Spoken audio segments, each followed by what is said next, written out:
Hello, and welcome to Clearly Gospel.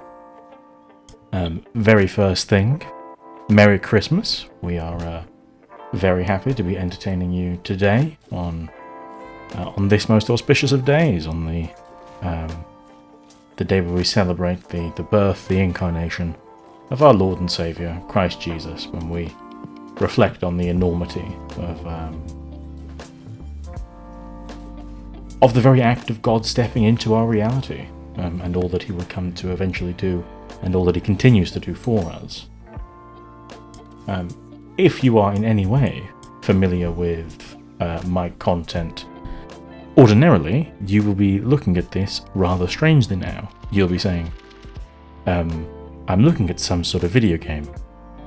The more initiated among you will be saying, I'm looking at Teamfight Tactics, a method of, a game mode of League of Legends, not a method of playing League of Legends. And that is for I was going to say a very good reason. I suppose whether or not it's very good is for you to decide, but it is for a reason.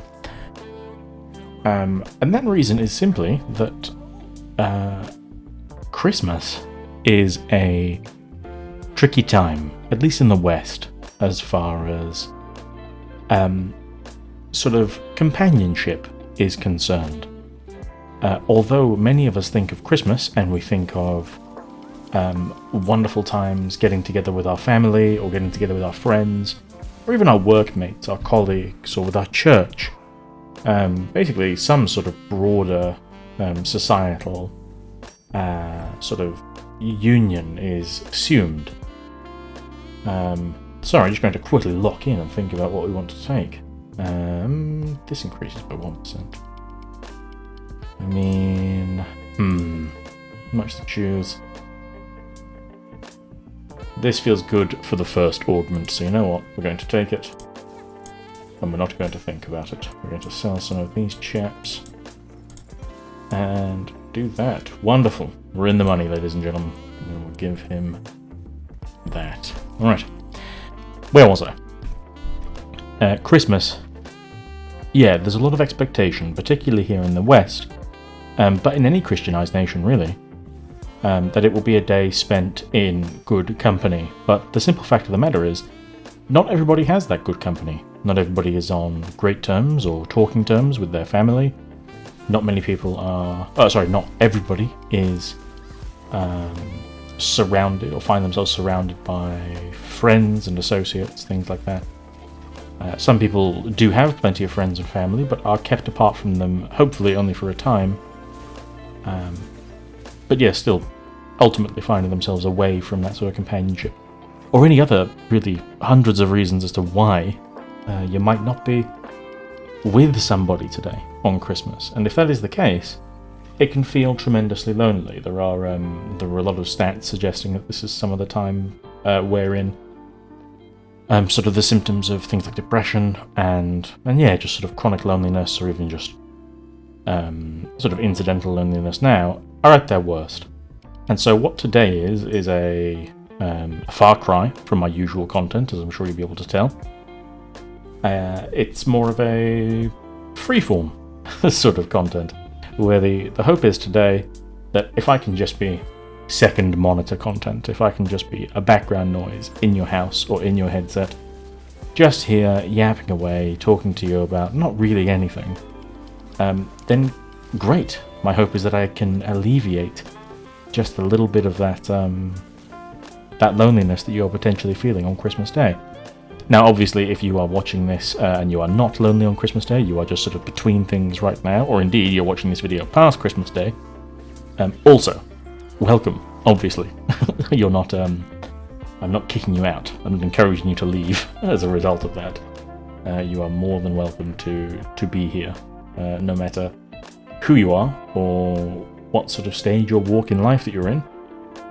But yes, we're just here today, just to fill some air, just from Clearly Gospel to you, just attempting to be a little bit of companionship during these dark times, because or during the potentially dark times. I shouldn't say that, because for many people, Christmas is indeed a fantastic time of the year. And I hope that I can make that even a slight reality for you now, if I can make it a little less burdensome or a little more focused on that love that Christ poured out for us, then jolly good, I say. That's the as much as I love theology and I love history, I love getting to talk about these things to you, to my wonderful viewers. I also, want to extend some pastoral care to you. I want you to know that I don't know you personally. I can't speak to your individual needs and means, etc. But if you'd just like to hang out for a little bit, listen to me yap on a little bit, potentially see me lose a string of games in League of Legends, then that'd be fine. That's fine by me. This is not my first attempt at getting this to work, you might be surprised to hear. I've attempted so far 2 more recordings of this, and as you can perhaps tell, I'm not a Let's Player, right? I'm quite into video games. I have been since I was a boy, really, but I truly can't say that this is something that I ever necessarily anticipated myself doing. This is new to me, and I'm hoping that you'll extend me the grace that I feel is necessary to get by as we work this out. But yes, my 2 previous attempts, I've been recording Minecraft, and both times the audio just came out terribly. Something about the way that it's mixed in OBS, which is like a recording software, was just dismal. It was terrible. I don't know why. So for this one, I've just gone for a very simple roundabout fix. I've begun recording my screen capture with OBS, and just going to my usual Ableton for my audio recording, and I will bring them together in the edit, and hopefully we are, all good. we can manage that. And then there is the added advantage of I don't have to fiddle around with OBS's settings to get 2 different channels of audio for my my desktop recording and my mic recording, so I can manually edit how loud my voice is in comparison to the game sounds, which was another issue that was faced early in my attempts yesterday. It has been... Yes, it's been a lot. We've been doing quite a lot. So what am I playing? There's an entire possibility that if you are just a viewer of my content and not sort of broadly online otherwise, you're looking at this and going, well, what am I looking at?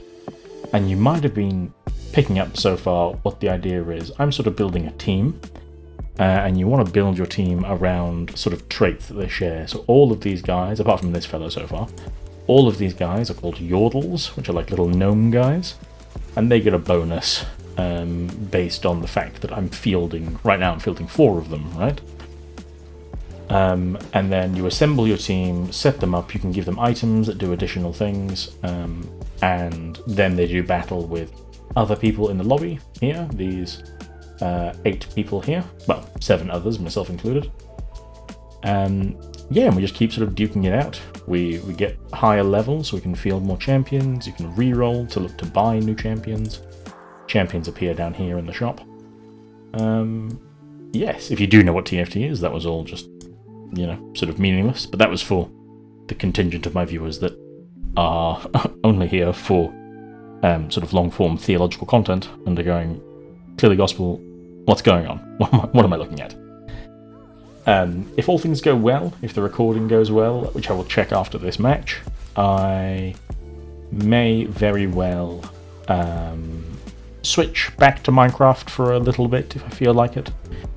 I don't know. I haven't got so much of a solid plan. Just sort of just hanging out right now, just having a good time. No designs or plans on anything. So we're going all right. I mean, in terms of the game, we've won a few, we've lost a few. Ideally, we would be losing consistently or winning consistently, because if you're on a streak of either kind, winning or losing, you get extra gold, and sort of like winning some, losing others. It keeps us a bit healthier, because every time you lose health. See, this person here is on 71% health, I'm on 93. So while I'm healthier for having won some, I'm losing out on gold, and I really want to sort of get onto our maximum interest of 5 by getting to 50 gold and by having a decent loss or win streak for additional interest. That would be good. But, you know, play the cards that you're dealt. It doesn't make much sense to like hamstring your team to attempt to encourage sort of losses, because at any moment I might start popping off with the team. And so we carry on. There we go. Look, an easy victory against this fellow here. Yes, so that's been me. We've just unlocked a new Yordle to field. That's fun. Yeah, so obviously I'm very, how would you put it? I'm very new to this. This is not something that I necessarily envisioned while I was getting ready to sort of run and record for Clearly Gospel. Never thought I was going to be doing sort of any Let's Play content. And don't get me wrong, unless people are sort of fabulously attracted to it and I think it becomes a good vehicle for evangelization or edification, this is unlikely to be a regular thing. But I think it could be fine for sort of channel updates or special I'm just here to talk kind of videos here in the meantime. Yeah. I suppose if you're here, if you've been a long-time viewer of mine whatsoever, or if you've just been sort of subscribed for some period of time, you may have noticed that I have been putting out videos fairly consistently this year. I've put out a short, like a YouTube short, every day since January. I didn't quite start on January 1st. I only gained the resolve to sort of commit to doing this sort of early January. So yeah, I've been doing a short every day and long form content at least once a month. You might have noticed that in December I've cranked that up. By the end of December I should have 6 videos produced and on the channel, with this being number 5. I think my favourite of the lot so far was put out, will it be yesterday, or December 24th, which, yeah, it was fun to record, fun to do the thumbnails for, yes, and an ever-present sort of issue that I face, I suppose, sort of trying to dispel the rumours that circulate these days about the origins of Christmas traditions, because, yeah, the ones that I addressed, they just aren't true. You know, the pagan origins of Christmas, as expressed through those videos, through that video, sorry. Yes, the pagan origins just aren't true. So take comfort, take heart, you know. But yeah, I suppose I've been glad with the success of I say success, you know, the restrained success of the channel across this year, and I probably intend to, well no, I completely intend to carry on that pattern of one long form bit of content a month with a short form hopefully coming out every day as a result. Just need to think about my moves. This game is, in essence, all about sort of balancing your economy against sort of the opportunity costs that you face for decisions. You could start rolling early, like looking for, you know, the sort of the things that you're after, or you can try to build up your economy and invest in your future, as it were. I tend to like to play long, I like to play with the future in mind. But sometimes, if you get frustrated, it's easy to get greedy with it. But we look to be doing all right. We look to be, you know, surviving, doing okay. 86% health still. What are you going to do? It is interesting, though. It's interesting that I mentioned, for instance, that you know, there's been restrained success of the channel.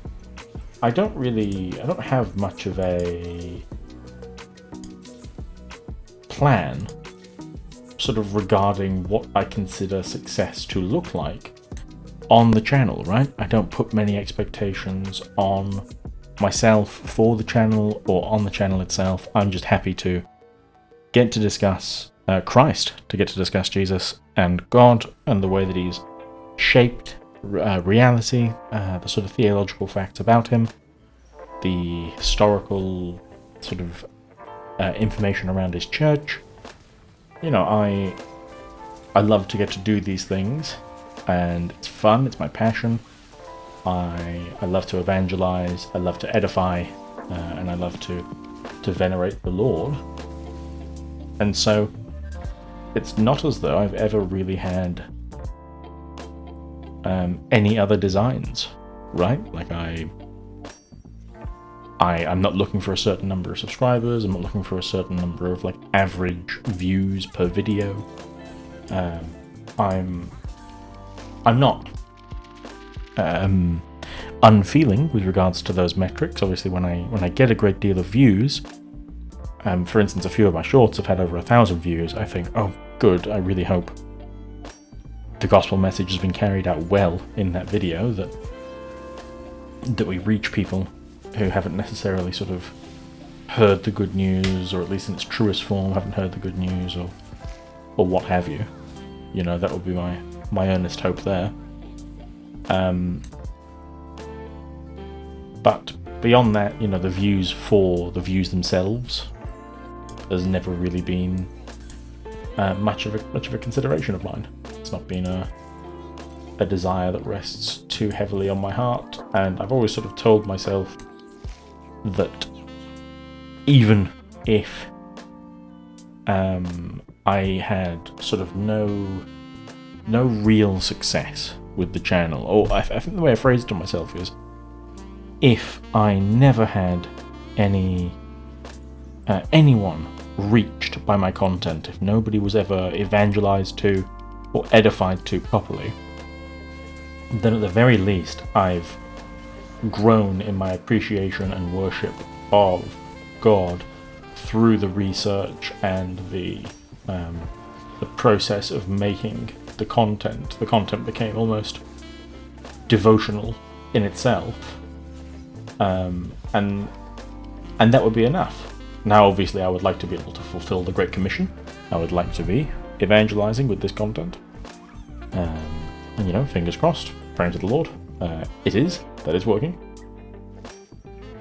Sorry, once again, just going to lock in as I read these things. I'm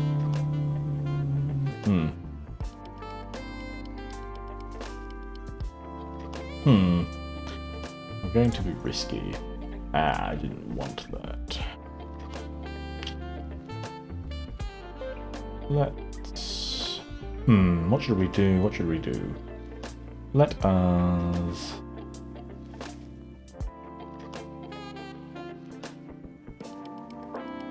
This. Solid. We're doing it live. Let's do it. Let's... Sell view. Yeah. We want you. We want you dearly. So let's do that. Do that. That. And do that. And do that. And do that. And do that. And do that. And do that. And there we are. It's kind of the maximum allotment that we have. So yes, here we are. Christmas, everyone. Merry Christmas again. As I said, I know that it's a bit funny with the sort of thesis of this video being that you might be lonely on this day, on a day when we tend to prefer to not be lonely. But still, I wish you a very Merry Christmas, and let's not forget, you know, not to sound overly cliche, but the reason for the season, you know, that our God, you know, the creator of all the universe, the sort of sovereign of creation, because we put ourselves into a right old mess, because we can't follow perfect moral order, he wasn't content to leave us to our sort of the stain of sin, and as such sort of humbled himself in a way that is indescribable. You know, he stepped into reality, this unknowable, cosmic, divine, holy, omnipotent and infinite mind and person, undivided essence. You know, he stepped into reality just to kind of cover for us, just because he would rather choose to love us than allow us to condemn ourselves. I don't know, I keep reflecting on that, I keep thinking about that. I have a young daughter in the home, and you know, I'm reading her all these sort of new Christmas books that we have, and I'm talking to her about it. She's still a bit too young to understand it perfectly, but I guess sort of being able to ratify it in that way, sort of explaining it and therefore hearing it in the way that a child will hear it. It's such wonderful news, you know. I wasn't raised with Christianity. I was raised an atheist. And it's marvelous. It's wonderful to know that there is that level of love, of faithfulness, of fidelity, of care out there. And not only that he merely humbled himself to that extent, but that he knew, you know, the persons of the Trinity knew exactly what was in store for the Son when he came. And he still accepted, you know? He still came here with bells on, and even when he was here, didn't expect himself to be treated in the way that, for instance, my instincts would say to treat him if I had met him, you know, sort of with a lot of pomp and ceremony and I suppose outward love and reverence. No, he was a carpenter. He was a humble man. He washed the feet of his disciples, and eventually he died for our sake. He died a torturous death, sort of one of the worst ways that you can go, insulted and stripped and bloodied before his very mother and everyone that knew him. You know, it's heavy stuff, and I appreciate not being in a long form video right now because I don't need to have a better punctuation than it's heavy stuff. You know, like, it's unusual being sort of unscripted and just allowed to be a little bit of just a normal person with you and reflect on these things as a normal person might do. Yeah. So that's where I'm at the moment.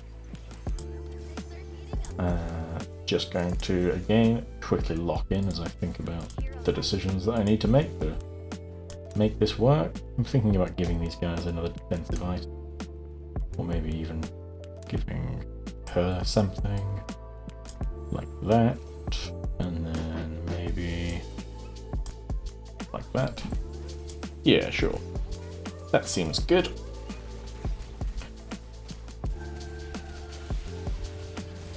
Oh my. We have got such a busy run up to Christmas, it's insane. We are my wife and I are working hard to make sure these things get done, you know, in time for things to happen. Because when you become an adult, if you don't do these things, they just don't occur, right? All these things that your parents used to take care of. Now you need to take care of them. Otherwise, yes, they are not happening. Which is not ideal. Because we want Christmas to happen. We want it to go off without a hitch. I'm trying to reflect on what was the best Christmas gift that I ever got as a child. I'm sort of brought back to... I'm an expat. I moved from my home country, from England, to another country when I was 12. I was sort of moved away by my parents. It was a good call. You know, the area that I lived in was pretty hard up on opportunities for a young person, so I I don't blame them for moving me. But yeah, it does mean that all of my sort of like big Christmas memories, all of my family memories, all of the classic ideas of a white Christmas and these things, they originate from sort of deeper in my childhood, from when I was young in England. And yeah, I'm just trying to think now if there was ever anything that sort of stuck out to me as a wonderful gift. And I'm conscious of the fact that some of my relatives, I believe, tune into this content. We're pushing half an hour now, so maybe they've already tuned out. But I don't want to reveal any favoritism about them. But I mean, I think that the worst truth is that I don't really remember too many of the gifts. You know, I just don't think those are things that you hold on to necessarily as a kid, unless it was something really magical. I suppose that makes you sound quite spoiled, right? I'm sure there are plenty of people that really fondly remember the gifts that they were given as a child, and you know, more power to you. It's a wonderfully sort of humble way of being. I appreciate that greatly. Oh, we have something here. Oh no, it needs to have a champion slot. That's okay, we'll do that. Okay, so get rid of that. Get rid of that. Get rid of that. Get rid of that. Put him in. Oh, just didn't quite manage it. Sorry, I was really focusing on what I was doing there. Let's chuck that there, chuck that there. Yes, cool. Alright, we're doing well. We're getting there, I think is the crucial factor. We are getting there. But yeah, I was a video game kid, if you couldn't guess by the fact that you are presently watching me play a video game. I liked my consoles, and yeah, it was those sort of things that I was into. I was big into Nintendo. I remember that, like, sort of the GameCube was my bread and butter for a long time, and then I loved the Wii for a little bit. And then I had the Wii U. I liked the Wii U. Lots of people have lots of bad things to say about the Wii U, but I enjoyed it. You know, if I received it now at this age, perhaps I would have a more critical set of things to say about it. But at this current moment, I don't really. I think it was a fine console. No complaints. But yes, when I am tasked to think of my fondest Christmas present memory, yes, I'm sort of drawn into video games. I think that is where my mind goes to, and I feel like it could have been Wind Waker, Legend of Zelda Wind Waker. That was a big one for me. I loved Wind Waker. I loved Twilight Princess as well. That was a big one. I remember that being big when I received it. I always liked Call of Duty, as like World at War and Modern Warfare and Modern Warfare 2 and so on and so forth. Black Ops. Nothing wrong with those whatsoever. Okay, we're doing well here, gang. We are getting through this game quite well. I don't know how obvious that is to people that don't necessarily play the game, but I'm liking our odds. Things are coming across nicely.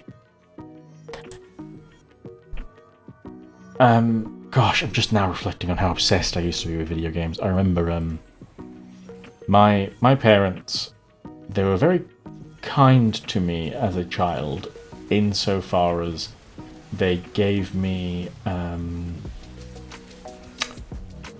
a television and sort of like the cable setup, or not cable, satellite setup, because I think when they ordered, it was called Sky in England, when they got their Sky installation done, I believe they got like another box for free. Like you could install another one perhaps, or maybe they went the extra mile and that was just for me. You know, I'm not 100% sure. Maybe they did just buy me a whole new box, which would be additionally very kind, you know. But yeah, they set me up there with satellite TV and a GameCube for the television in my room. And that, on the surface of things, seems very kind. It is very kind.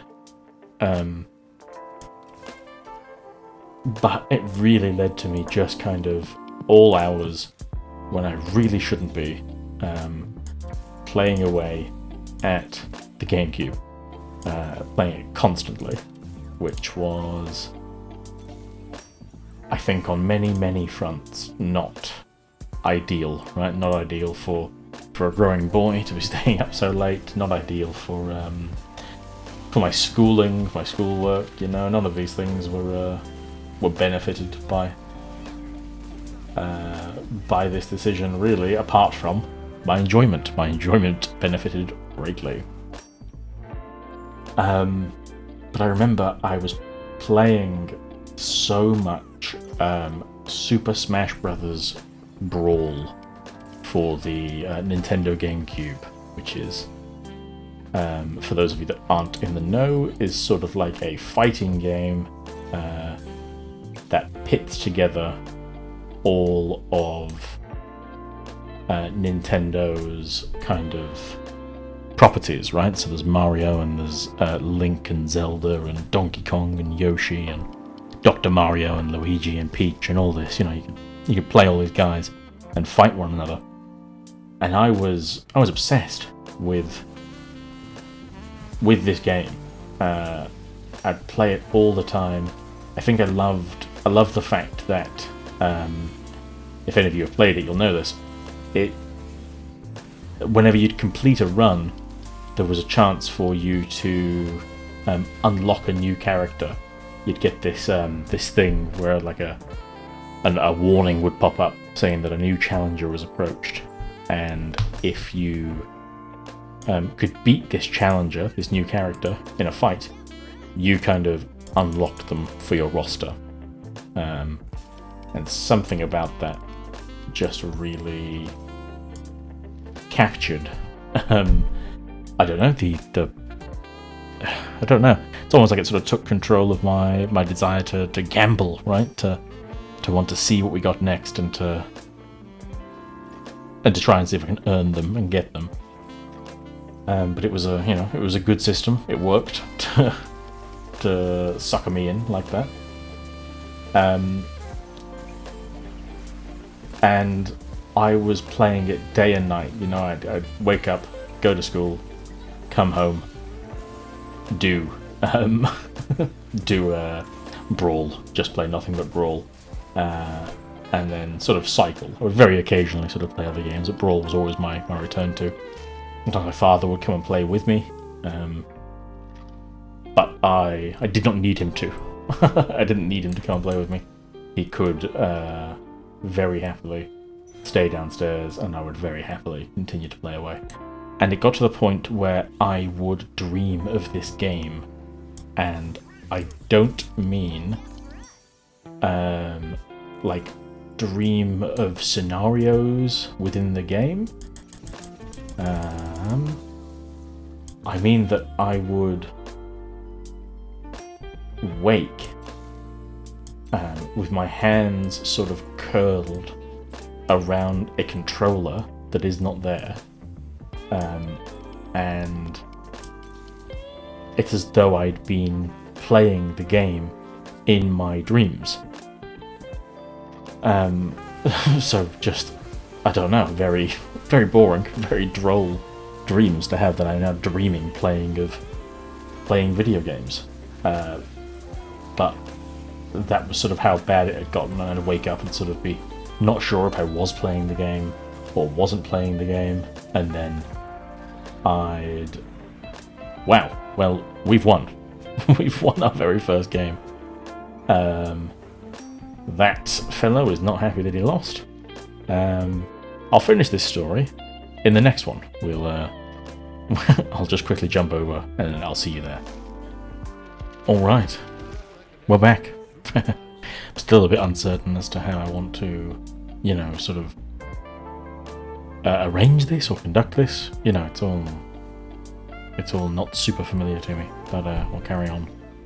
We'll forge ever onward, dear viewer, you and I, into this unknown abyss. I don't know why I said that I would sort of finish that story. I think because I was so panicked about the fact that the game was ending, but I suppose that was basically the end of the story, right?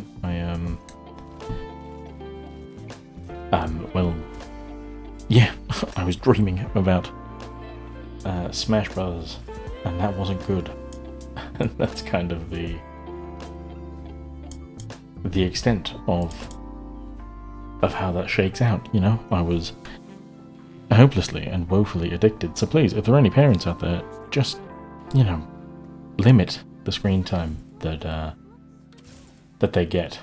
It was all fairly new for my parents. I don't blame them for it or anything like that, but video game addiction has been a really ongoing cornerstone for much of my young adult life. It took a while to kind of break out from that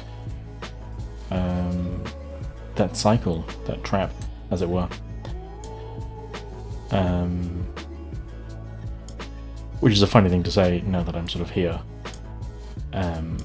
playing video games for the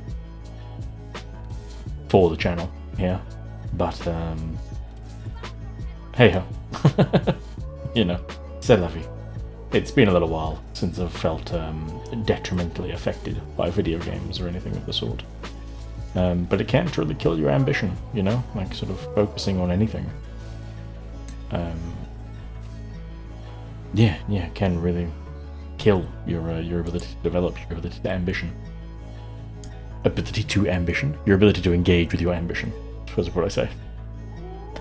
I don't have any void, but I kind of want to go void, so just because I find this interesting, I like the sort of specific ones. So let's change tact here. Let's set those up, and then we have Leeching Nexus, heal the lowest health ally, 15% of the damage dealt. Yes. You.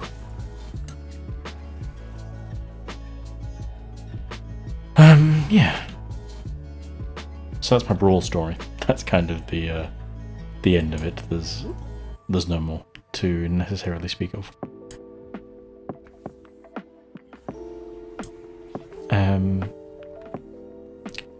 Sorry, just kind of getting back into the swing now that we're starting up a new game. You're going to hear a lot of that. You're going to hear a lot of self-conscious babble as I work out what it is that I'm doing.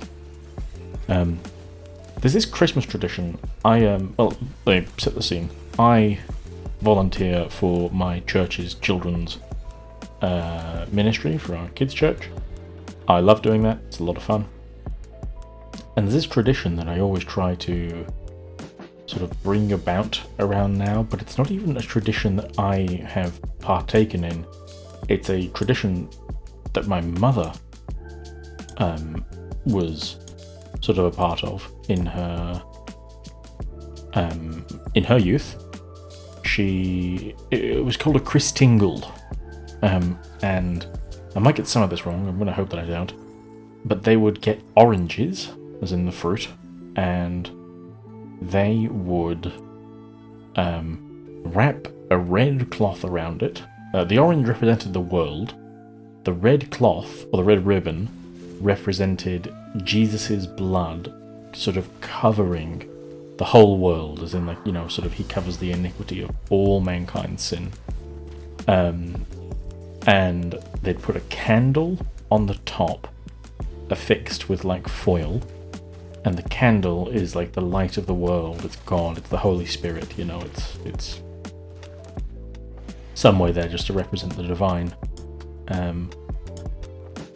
And a part of me always goes, that sounds... and the foil represents nothing. The foil is perfectly functional foil. It's not artistic or representative foil. And I can find reference to the Christingle, as in like other people have made Christingles, they are a real thing. But that's just me looking online. I have never heard anybody other than my mother talk about Christingles. So please, if you come from like an Anglican school, if you come from any Christian background when you were like schooling or young, or you went to Sunday school or something, tell me if you've heard of a Christingle, and tell me what your thoughts were about making the Christingles, because I'd love to know, because my mother keeps insisting that I have to do it for the children at kids' church around Christmas. And I think this is like the second sort of Christmas time that I've not kind of pulled it off, that I've been moving along the program in other things and, you know, sort of doing other things with it. But yeah, I never know if it's a good idea or not. It sounds strange. I should have really gone for him. I don't know why I didn't. Sort of just reeling off that Yordle victory last game. I was not expecting my first ever Let's Play. I wasn't expecting to come first, you know? That's big news. I was thinking a bit more as well while I was just sorting out the video files.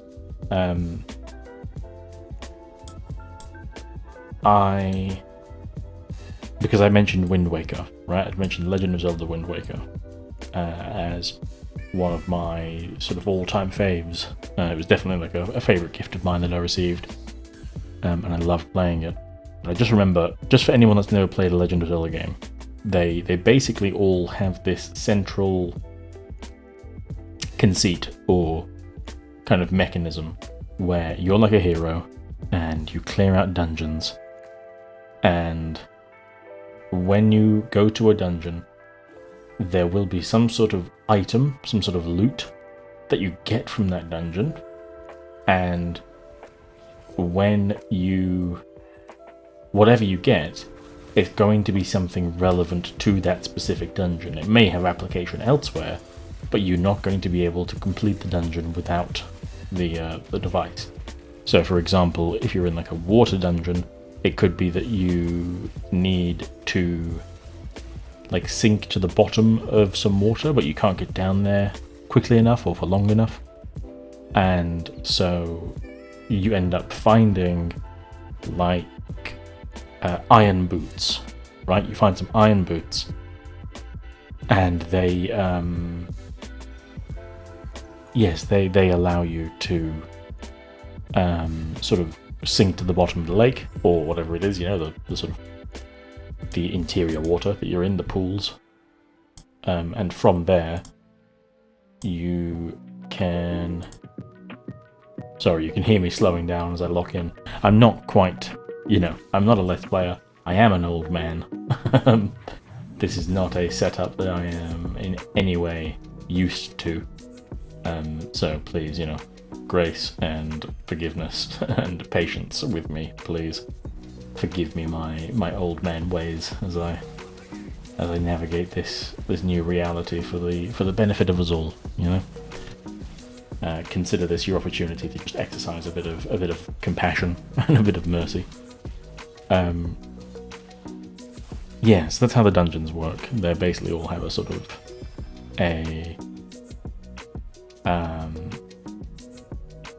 an item in there that will allow you to complete that dungeon, and the item will help later, but it's vital now. And so I'm playing Wind Waker, this Legend of Zelda game, and I'm doing a dungeon, and maybe I'll try and find a clip of the things that I'm talking about as I talk about them. Wow, lots of void there. We'll take that.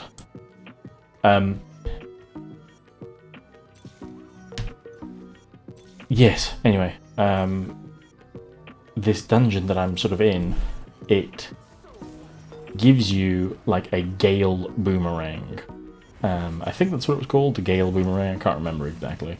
But basically it's a boomerang that you can throw, you can target it to go along multiple sort of avenues, Like it will follow a sort of sequence of targets that you give it. And it like brought a hurricane with it. It sort of was, empowered to carry wind forward.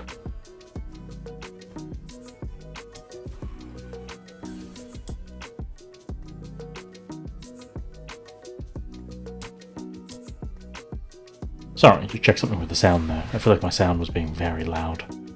And hopefully that has sort of fixed it. If this game sounds a bit lame, I apologise, but I truly am running out of time to re-record anything, so I can't. I will not be re-recording anything, is basically what I'm saying. So you get this Gale Boomerang, and I get to this puzzle. There are these 6 sort of like windmills on pillars, and I cannot, for the life of me, figure out what to do for a little while before I realise, oh, the Gale Boomerang that I have, it blows the windmills. I can use it to blow these, right? That should have seemed obvious, and took me a little while, but whatever.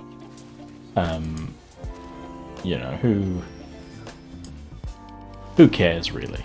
I'm allowed to be stupid for a little bit. I'm a kid.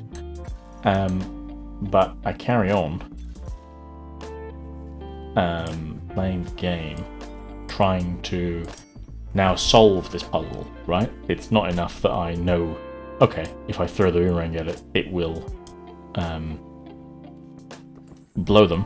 It's now like, okay, there's 6 pillars. They're arranged kind of like the way that you see 6 on a 6-sided dice, sort of 3 sets of 2. And I have no idea how to open them, right? So there's a locked door beyond it, and I don't know what to do. I figure I must have to hit them all, so I sequence them all, and it doesn't work. Like, sort of hitting them all doesn't do anything, and I go, oh damn, there must be some secret combination that I have to engage with, and I don't know what it is, so I'm just going to have to brute force it. Which, just FYI, don't ever do that. Brute forcing a puzzle, A, robs you of the experience of figuring it out, but B, typically the puzzle designers have made it so that brute forcing it is incredibly laborious. Like it doesn't take much investment from them to make that an incredibly sort of boring and meandering task. But nevertheless, that's the path that I was committed to, right? I was committed to doing that for some reason. Oh, we've nearly got Rift Herald. That'll be good. There he is. That's who we were waiting for. Malzahar. I can't figure it out, and days go by. For some reason, I don't want to ask my father. I'm like grumpy at the dinner table, like my mum is like, what's wrong? And I'm like, oh, I'm just thinking about this puzzle, mum, just thinking about the bloody Wind Waker puzzle. You know how it is, like I've got a 9 to 5, like I've got to go downstairs for dinner. But sorry, can't chat, got to go back upstairs shortly to deal with this bloody puzzle. And this goes on for like a few days. I'm talking to people at school about it. Like I'm going to school.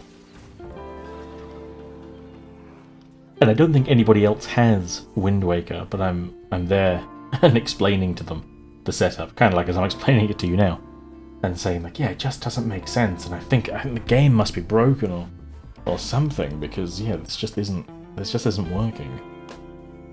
Which is just when you get to, oh, the game must be broken. Like, look, sometimes games do ship in a broken state. That's true. But more than likely, no, you suck. is like the answer that I would have liked young Brad to hear. And so I'm just trying and trying and trying. And like I go and do other things. I can't really progress in the game without doing this. So like I'm sort of just showing up in the game and like going, well, fine, I'll go wander here and I'll farm some rupees and I'll buy some bombs and I'll explore the sea. But then fundamentally I have to keep coming back to this. Gain 15% damage and increase by 1% after every attacks.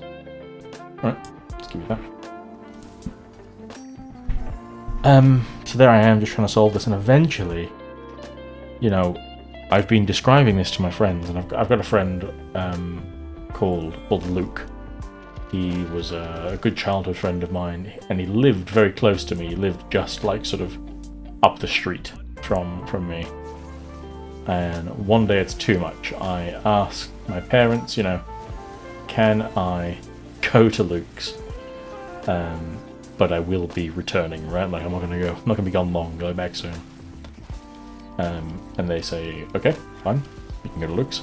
And I head out, I go to Luke, and I get to his door and I go, Luke, please, please, please, tell your parents that you want to come down to mine. I just need you to see this puzzle. I need you to fail at it too, so that I don't feel like an idiot, because I was very good at school. My teachers were very sort of fond, at least of my sort of academia. You know, they were my reports were always good and that kind of thing. As a child, I definitely considered myself like a cut above. I was, you know, very arrogant. I you know, make no excuses as to what that is. It was I had a complex about my intelligence, I suppose you could say. And so I just needed Luke, this person who I needed to believe was less intelligent than me, for my own sake, for my own mental wellness.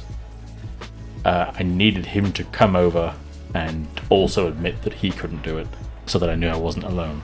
And so he comes over, we go upstairs, I turn on Wind Waker, and I go to the dungeon, and I show him how the Gale Boomerang works, and I take him to this puzzle, and I go, see, like, I need to activate these 6 pillars somehow, and in some sequence. But I can't figure out what it's meant to be, and I've got no idea. I'm like showing him around the room, being like, I don't think there's any clues. You know, it's just strange and it's annoying, and I don't understand. I don't understand what they want from little old me, you know? And he's sort of like taking that in and figuring out what question it is that I have, really, like sort of, you know, like what the parameters are of what he's dealing with. And we go back to the puzzle proper, because I was sort of showing him around the room, being like, I thought this was a clue, and that wasn't it, and I thought this was a clue, and then that wasn't it. And I just take him back to the puzzle and sort of give him control back and go, so, you know, you figure it out, what do you think? Kind of already a bit smug in my assumption that he's not going to be able to. And the moment that he looks at it for maybe 2 seconds. And then he looks back at me with a look that he's never really given me before. And I don't think I understood the look at the time, but I do now.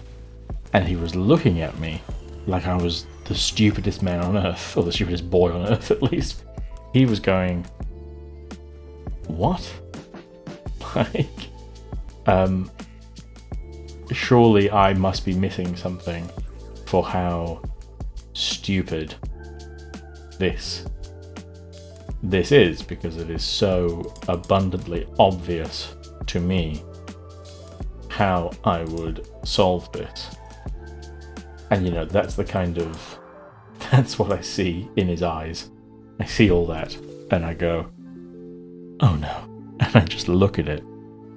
And as soon as he has looked at me like that, and I look back at the screen, I want to do everything I can to get an image up for you guys here. So, you know, I'll give you 5 seconds if I found the image, just to contemplate how you might throw the boomerang.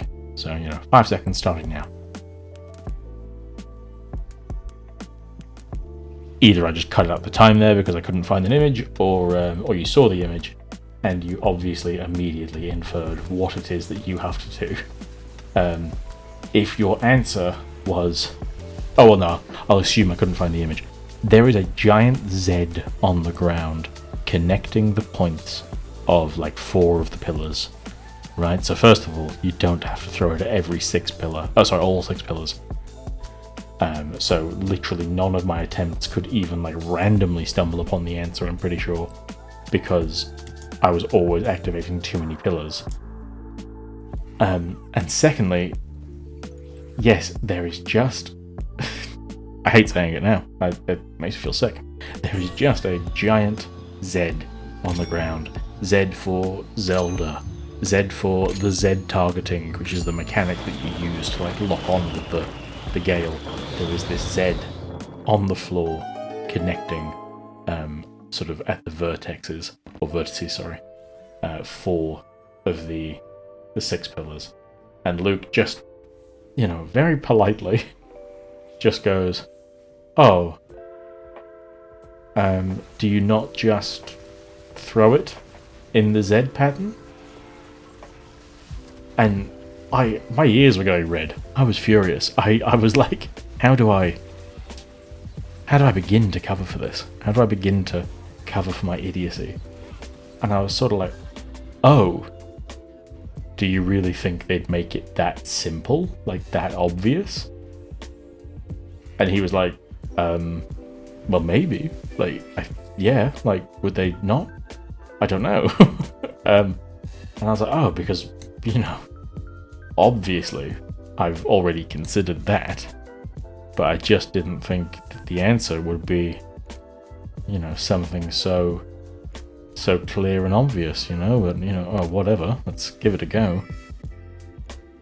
And then I do it. I throw the boomerang in the Z pattern, and, of course, that works. That's exactly what you needed to do. That is exactly and all you needed to do. And he just kind of looks at me in like a cool kind of way, like he's just like been dragged from his house shortly before tea time, just down to my house to solve, a puzzle that my infant daughter would, I presume, solve. And I have never felt more like a worm. I was just like, yeah, cool. So it was that really obvious thing that everyone always knew. Wow. So lame of the game devs to do that. Wow. Okay, see you, Luke. And sort of sent him home just to wallow in my misery. But then here's the great thing about being sort of addicted to video games. If that happened to me now, like something of that severity happened to me now, I could not help but stew on that. I'm typically very good at like, oh well, past is in the past, just drop it and carry on. But, if it was so profoundly stupid like that, I will probably be considering that for a long while. But luckily, the great thing about video game addiction, or at least just being unhealthily attached to video games, is once Luke had gone, I'd stopped considering that for a second. I was just like, yes, the door is now open. I get to play more Legend of Zelda Wind Waker. And so I did. So I just carried on playing it. Very quick to abandon any thoughts of my earth-shattering stupidity. Which, in a way, I almost respect. That is a level of unbotheredness that I must continue to strive for, because truly, elite, if you ask me. That is elite behaviour.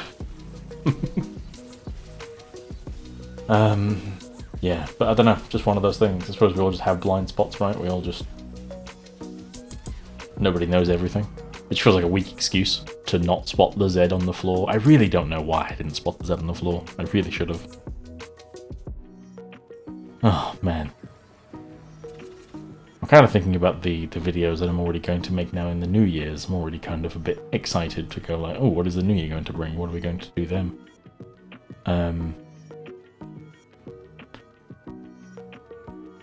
Yeah, I've always wanted to do... I'm hesitant to want to like chase trends because, like I said, I don't really have interest in treating Clearly Gospel like this. I'm trying to make millions of dollars out of this venture, you know, because that couldn't be further from the truth. That's not what I'm here to do. I don't feel that way.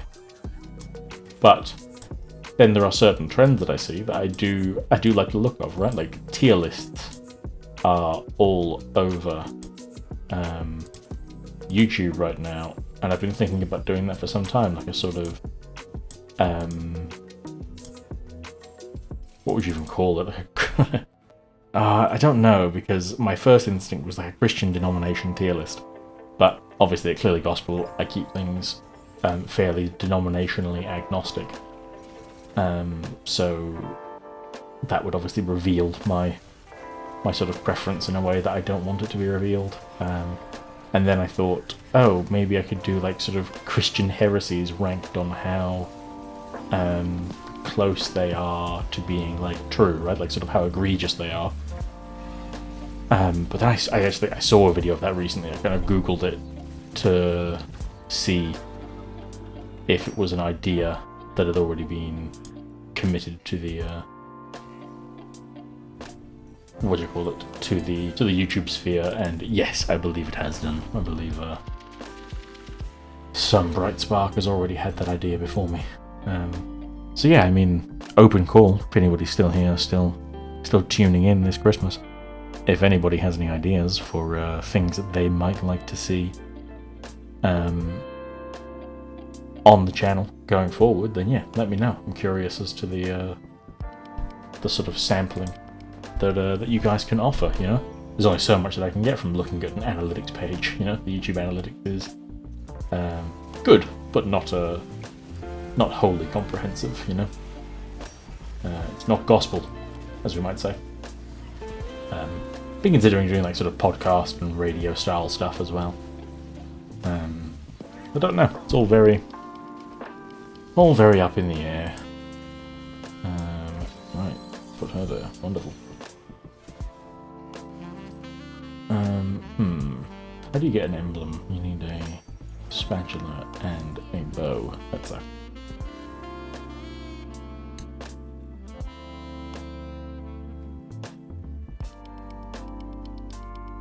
Okay, interesting. Sorry, I was just reading my thing if I went quiet there for a moment, just seeing what it is that I'm actually playing with.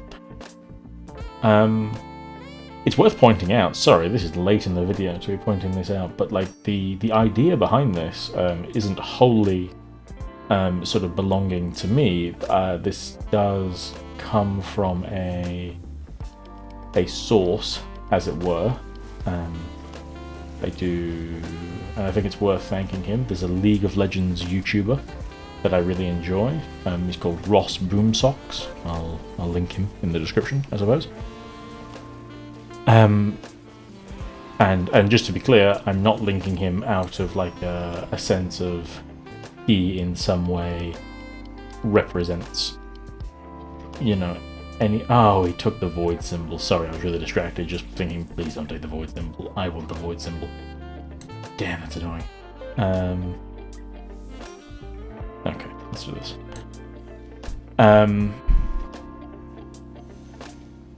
What was I saying? Yes, Ross Boomsocks. He doesn't make content in any way to do with, you know, sort of what I make content in. We don't run in the same circles, you know, sort of speaking content-wise.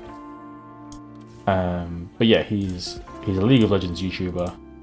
He's sort of one of my comfort watches. I've always enjoyed him. He's a Scottish chap. And he does this much the same with his community every Christmas. I get the sense that he doesn't do much for Christmas, so I think he actually live streams it, which I won't be able to do. But I think that's lovely.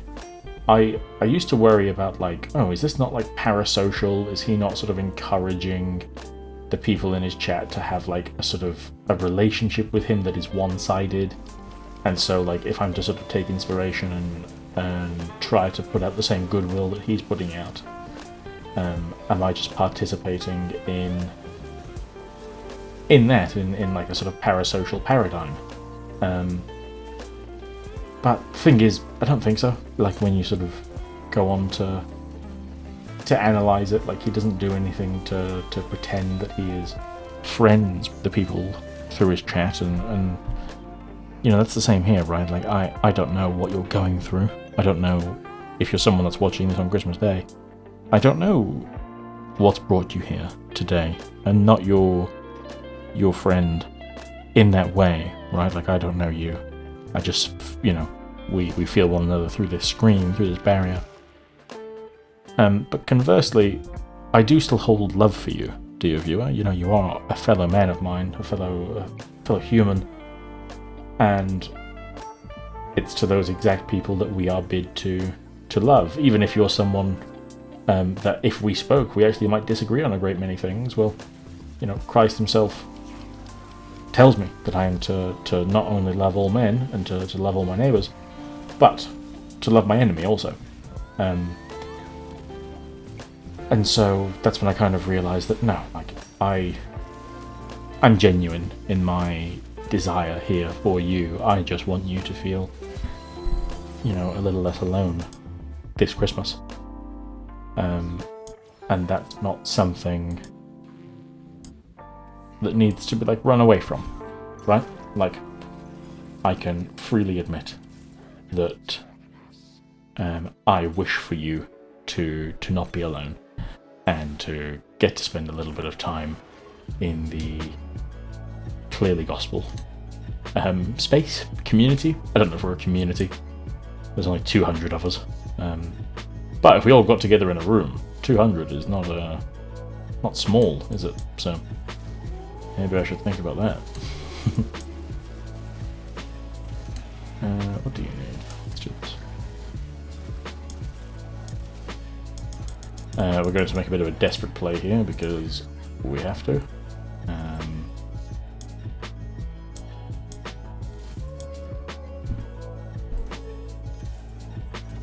Oh gosh.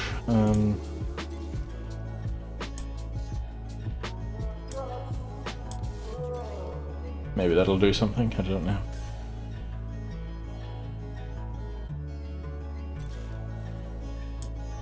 We'll have to just wait and see.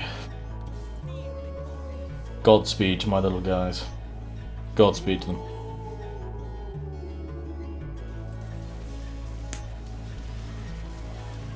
Oh, it's not looking good. This could be it. Yes, it is. Alright. Well, yes, I suppose take that final message that I do indeed don't want to encourage anything parasocial between you and I, but that as a fellow human, I do indeed love you in the way that Christ has bid me to. And so I settled on this being a good thing. So yes, I will link Ross Boom Socks in the description. Again, his content is in no way similar to mine. He just had a... I don't think he's a Christian, but he did have a very... How would you put it? I think a very Christ-pleasing mission for Christmas Day, which I am now attempting to also sort of join him in here and now in just making sure that fellow brothers and sisters in Christ, or even if you're not a Christian, just fellow children of God, are in good company and perhaps have their cheer brought up even just a smidge. So yeah, let me leave this and I'll load up another game and we'll go again. Third place, not bad. First time, third this time. Feels like a fifth place is coming next, but hey ho. As long as you're in the top 4, you sort of gain rank points. So I am still climbing at the moment. So that's good. Ta-ta for now. Well, for you it'll be a second, for me it'll be set up, but hey ho. Ta-ra. Alright, we are back in it, ladies and gentlemen. So what have we done so far? We've done Yordles and Come First. We've done... we've got bloody emblems. So if you're not up to scratch on TFT, obviously, like I said, each of these guys have a sort of team designation, right? So this guy, he's from Zorn, which means he's a Zornite. He has like this ability, and he's a Juggernaut class. So if I put other Juggernauts out, he gets better. If I put other Zornites out, he gets better. I have here emblems, which mean that I can improve.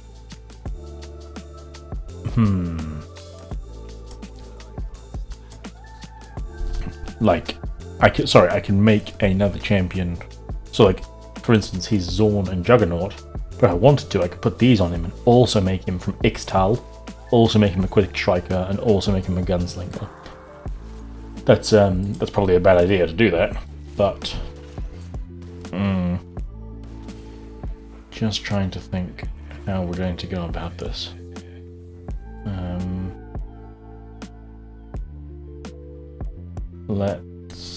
Let's keep feeling it out for now. Let's vibe it out.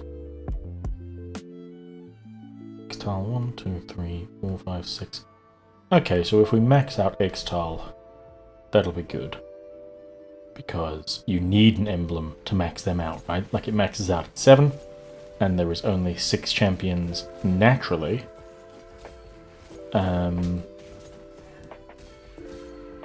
So, yes.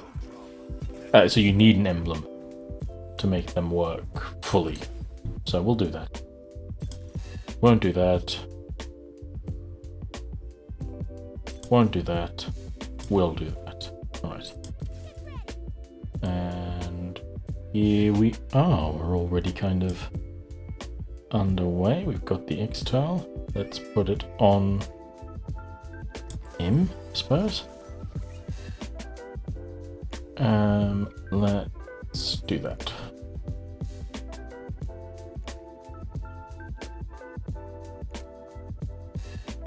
I'm going to make the Kiana a gunslinger if I can find her.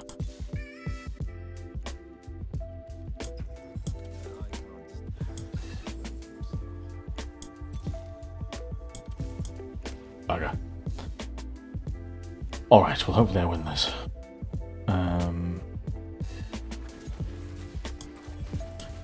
See, if I win this, I'll get 1 gold and I can just buy him, and then we'll have a double. We're not going to buy it. I have to lock my store to keep him there.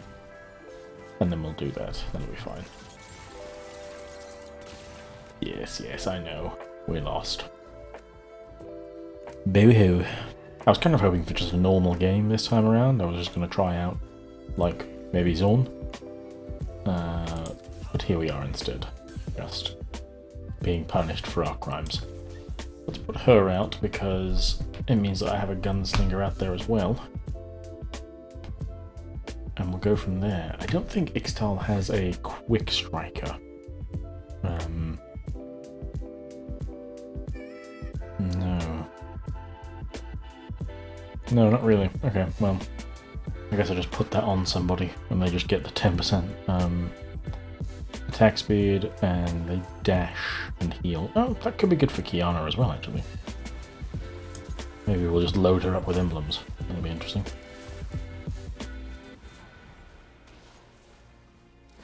Oh gosh, this isn't looking amazing. Oh, although, hang on, is Jin going all the way? Yes, he is. What a champion. What a massive guy. I've got no idea whether or not... Well, I've got no idea what I was talking about before ending the last video. I think because I came third, I kind of got to like finish on more of a... like a sort of... you know, a finished note. Like I wasn't fighting to fit in what I had to say or what I felt like I wanted to say. What level do I have to be for that? Right, okay.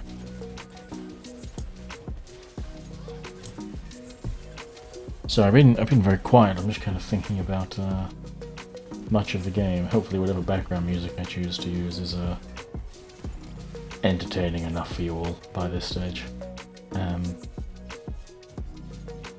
Because yeah, I'm well and truly locked in. You can see it by the way in which we are winning most excellently.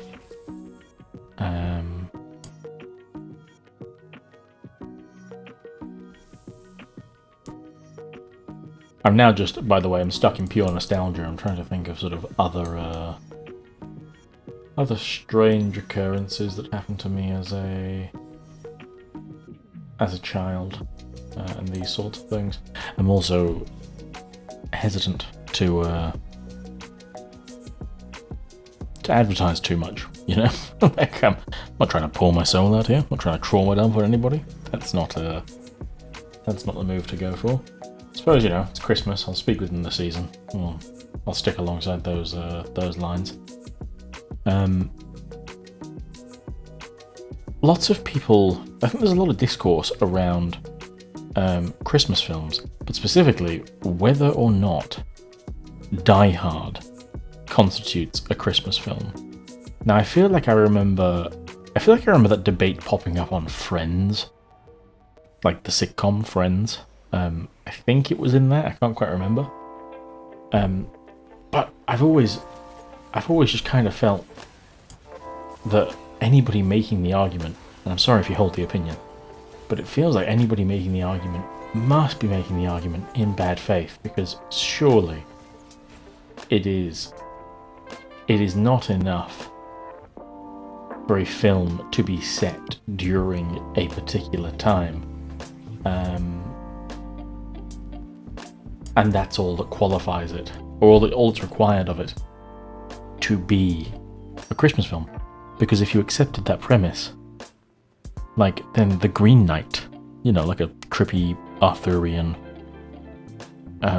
sort of story about honor and bravery and what it is to live with neither as opposed to die with both,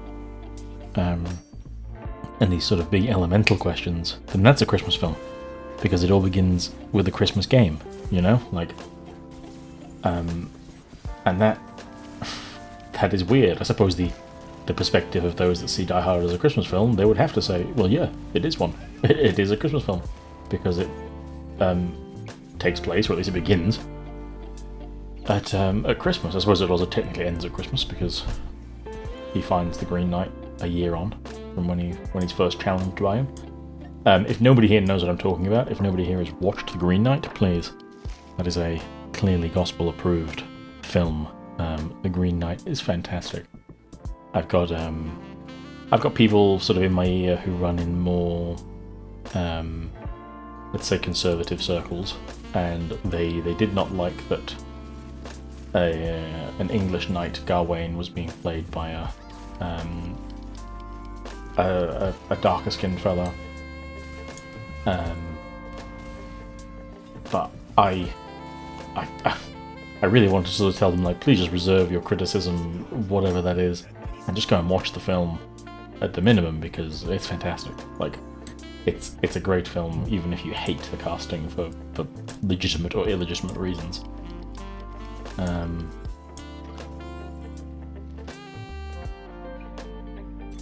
Yeah, very big fan of that film. Alright, sorry, I was just sort of rolling there. We desperately needed to get that in.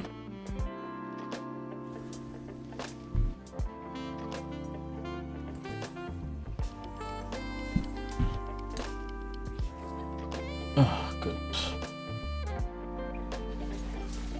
I don't know how good this is going to go, gang. I don't know if it's,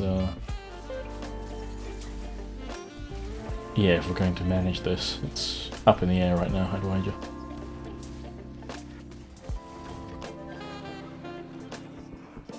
But yeah, my point being, when I was talking about The Green Knight, is the Die Hard is not a Christmas film.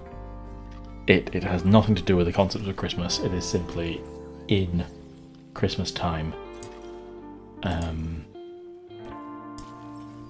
But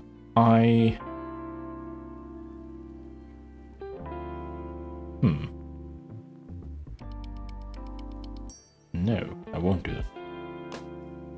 Let's do this.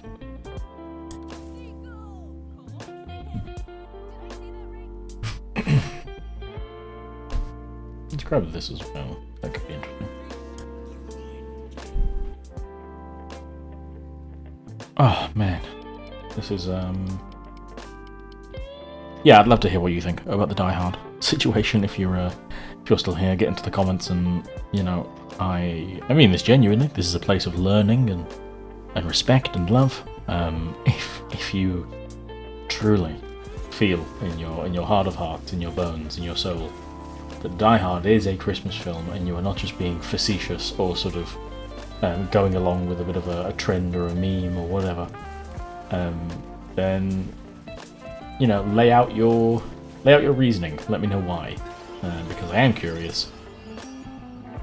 It seems on the face of it silly to me. It seems like something that you would be difficult to argue in good faith, but I'm interested all the same to hear others' perspectives on it. I'm now just trying to think generally about sort of like overrated Christmas films, like to go on to real Christmas films. Sorry, Die Hard fans.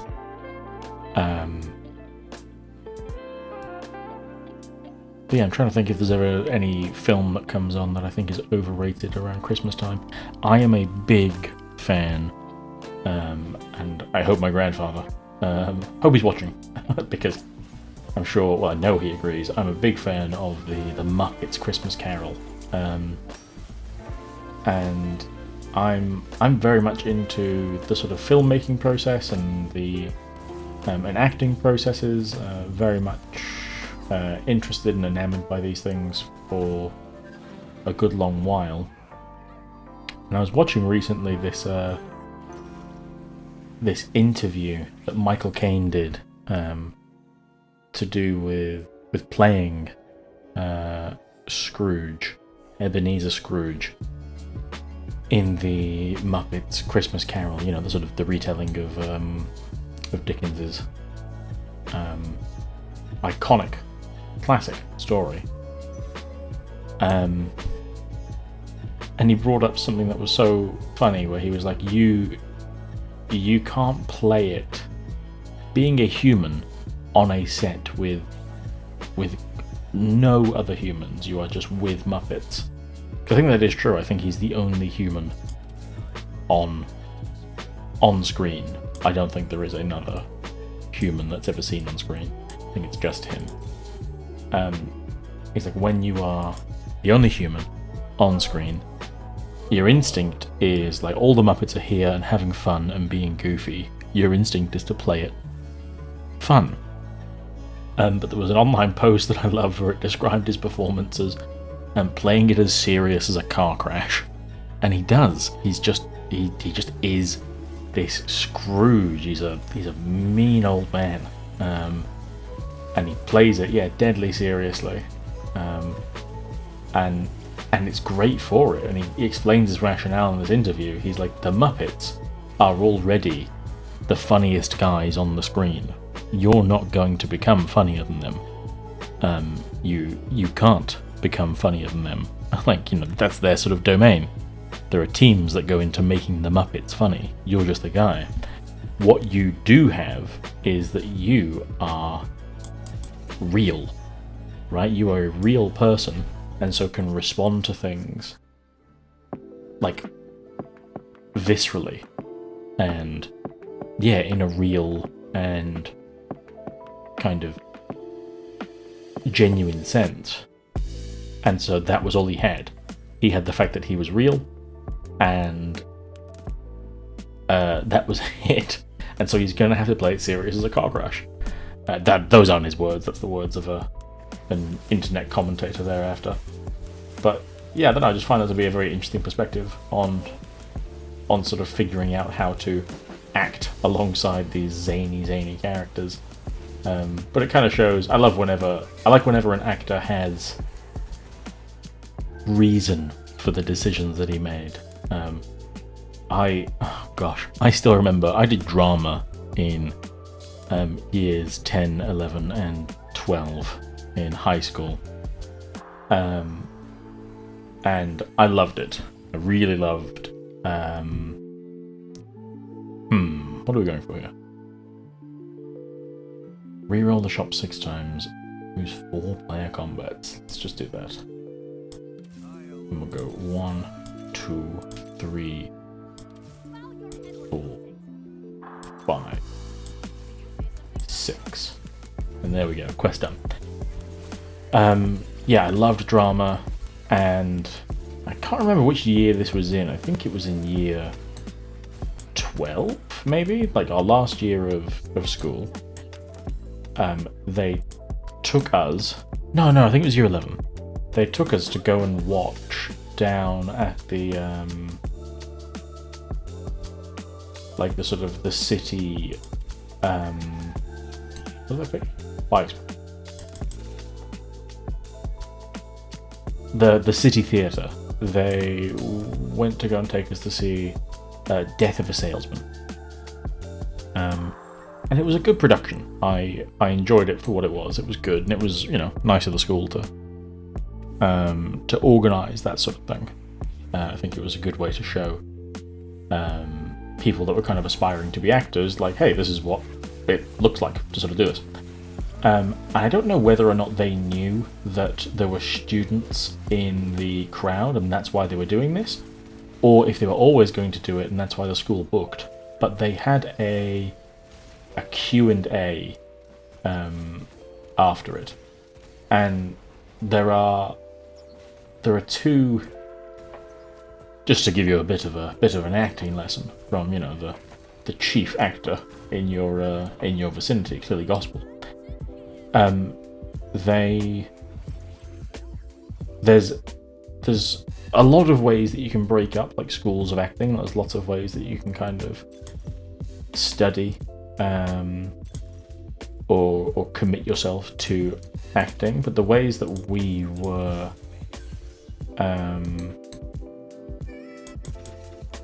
kind of being taught were called the Stanislavski approach and the Brechtian approach.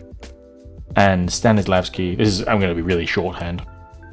Stanislavski believed that you should embody the character that you come there to perform, right? So he was kind of like, he believed, these are both directors, he kind of believed like in the sort of proto-method acting that you need to get into the mindset of this person, that you need to understand like who they are and where they come from and this, that and the other.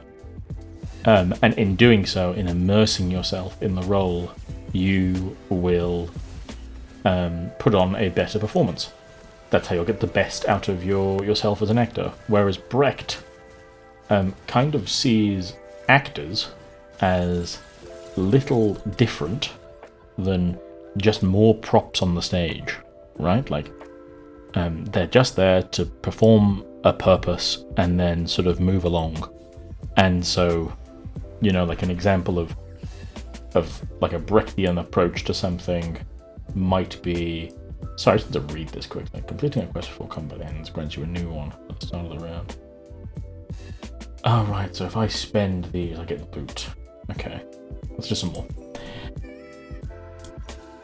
I need to at least put you down, but I'd love another Ixtal. Can I yet get one? Okay, I need to field 2 of those.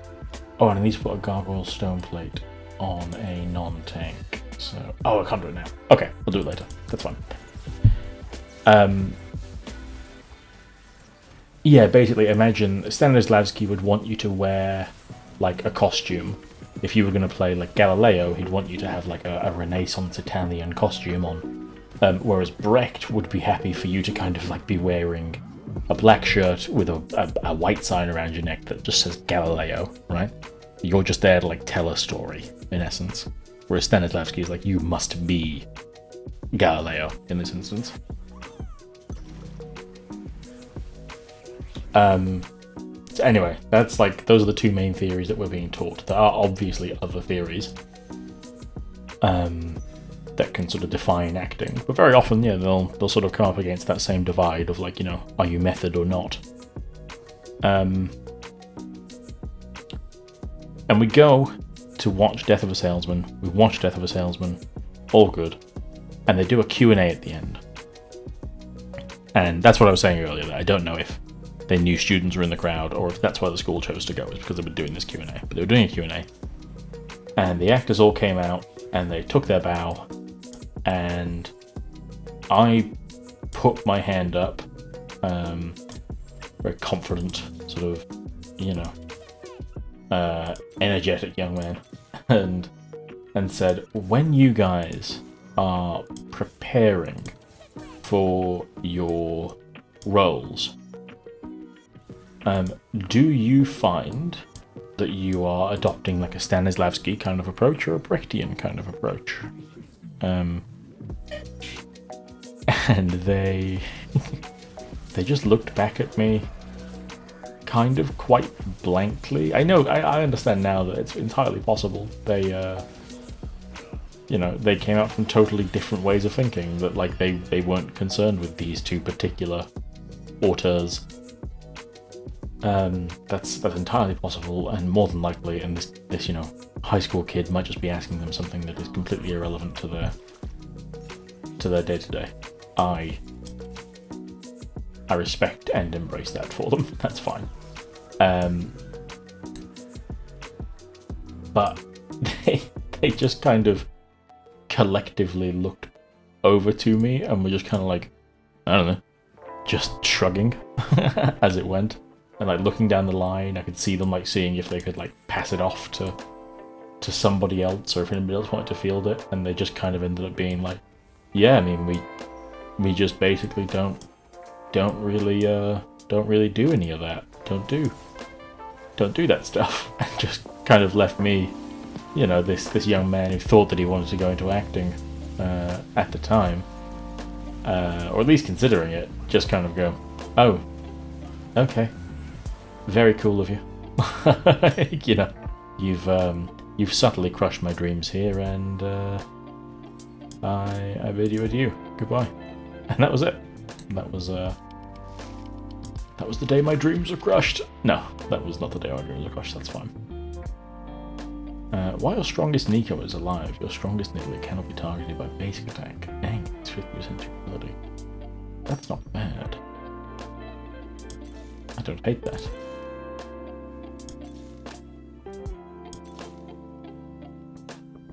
Ixtal feels like a difficult one to kind of get off the ground.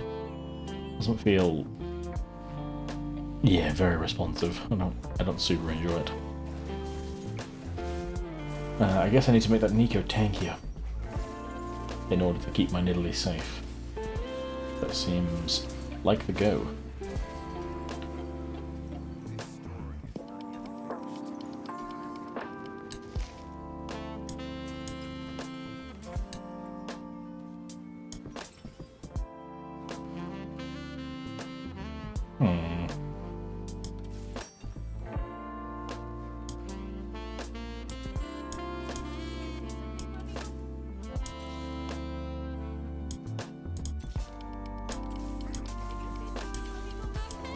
Sorry, I'm not really talking much at the moment, am I? I'm just kind of focused on getting my rolls in, because I don't think I'm going to be here for much longer. I feel we're going to die.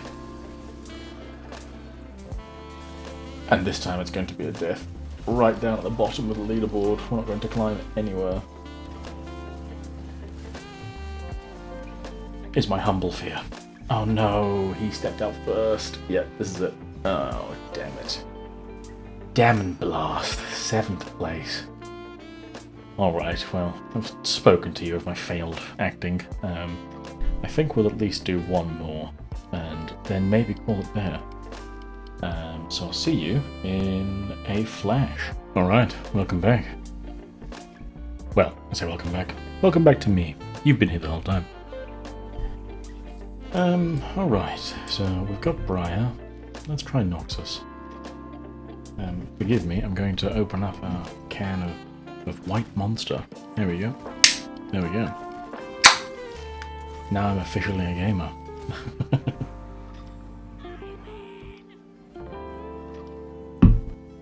I don't know if this is doing much for my image or if it's shattering my image or whatever, but, happy to wear it all on my sleeve. Do you know what? Let's see if I can make the Shadow Isle thing work. think it does work alongside Noxus, so we will give it a go. We will give it a go, won't we? We will give it a go.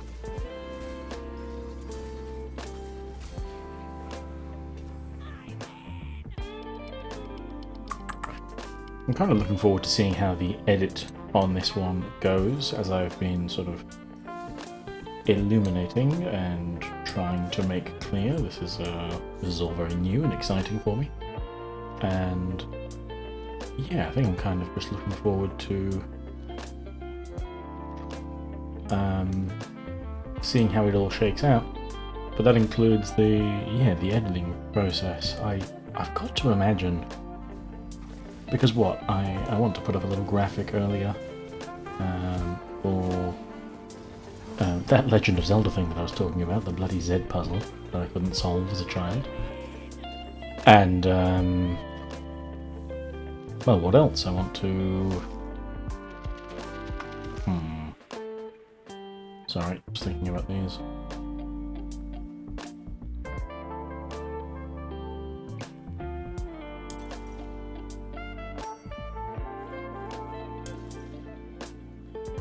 Let's do this. Sounds good.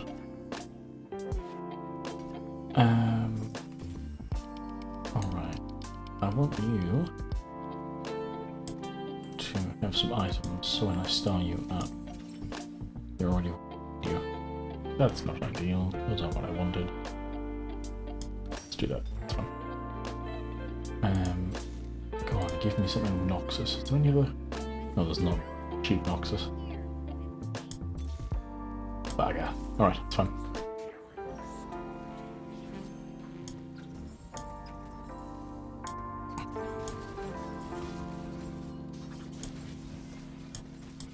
Yeah, not really sure where we're going in terms of the game as of yet. I think I'm just doing like a Noxus Shadow Isle kind of thing. I've never done either of them really, so I am interested to see how it turns out. I'm trying to have a bit of a retrospective on the year, as it were.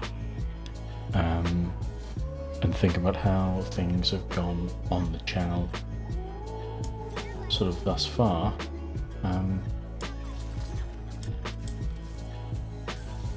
I think we had a pretty terrible showing with with the Psalms project. I did sort of like, you know, Psalms to relax and listen to meditate on. And it was just like me reading Psalms 1 through, 40 something. Sort of trying to be dulcet and relaxing. There's a little bit of reverb on my voice. And we had like a backing track with like rain and thunder sounds and like sort of soft relaxing music. And it wasn't a pain to edit. Because it was all just me sort of reading out one thing after another. So like, from that angle it was fine, but there was not... There we go.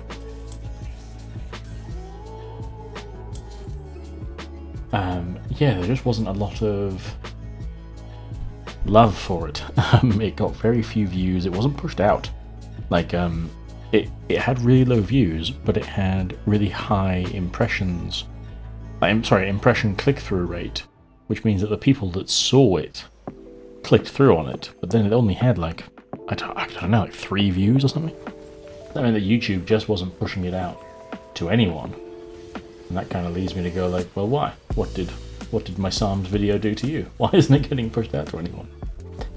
But YouTube is kind of unknowable in that way. They keep their algorithm, under wraps, so people can't game it, which is fair enough. You don't want people gaming your algorithm because then you rubbish content where you don't want it. Yeah, can't really blame them. Hey ho. What are we after here? Armor would be good, because then that would give me... Well, that's gone, so let's go for the Scion. That's how this game goes so often. You're just sort of like, oh, I'd love that. Oh, and it's gone. That's fine.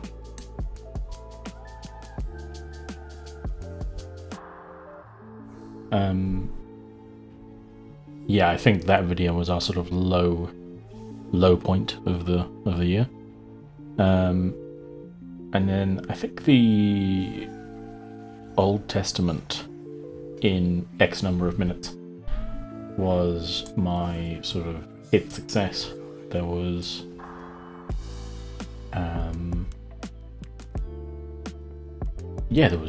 think there was a couple hundred views on that. I think there was only 300 views, which isn't too bad, all things considered. Again, if there were 300 people that showed up to watch a film of mine or something at a local theatre, I'd be more than impressed.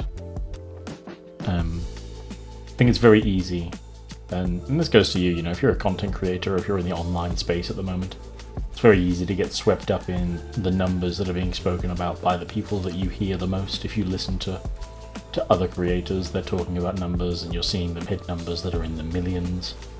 And don't get me wrong, those are wonderful for those guys, and they're figures that people sort of dream of, I'm sure. I'm not trying to discourage you from dreaming about them and going to trying to reach them, but I don't know that it's. I think the internet has a strange way of warping how we see things, right? Like, if you told me that 300 people showed up to come and watch your little, indie documentary on something, I would say, wow, man, congratulations, 300 people. That's a lot of people. That's more than I could gather up. But it feels minuscule because of the sort of the comparison, and comparison is the thief of joy, is a saying that I do rather enjoy. You can't be. The only time that you should be looking into your neighbour's bowl is to make sure they have enough. Is a good sort of axiom to live your life by. Don't concern yourself overly with how everybody else is measuring their success. You just do what is sort of good and righteous and fulfilling for you. Follow Christ earnestly and see where he leads you, and yeah, it'll be all right on the night, as they say. So far, this Noxus Shadow Isles build is very front and center, isn't it? I don't even know how the Shadow Isles. Whenever any champion dies, gains souls, Shadow Isles champions' abilities are uniquely powered based on the number of souls you have. Right. Okay, so I think getting these two out early is good. And a chain vest. Yes.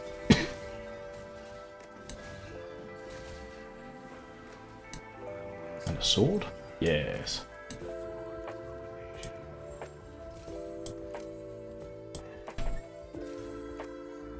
There we go. He's perfect. He's everything I've ever dreamed.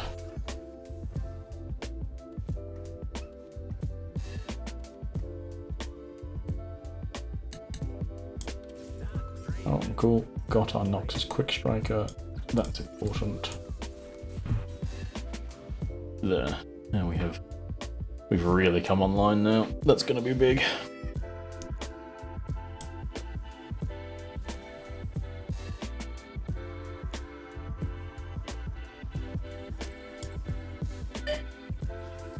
I think my wife's sneeze may have just been picked up there.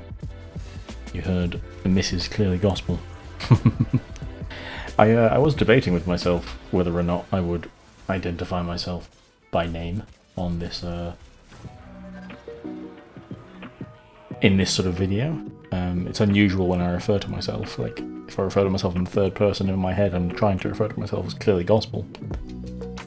And I was thinking, I've got a few friends who are recent converts to Christianity, that they've been sort of reading through the Bible with me, and have sort of recently come around to Christ, which is, praise God, is wonderful.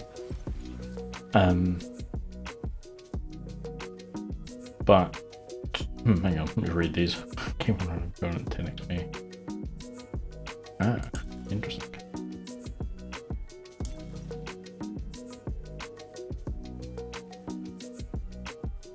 Let's do this.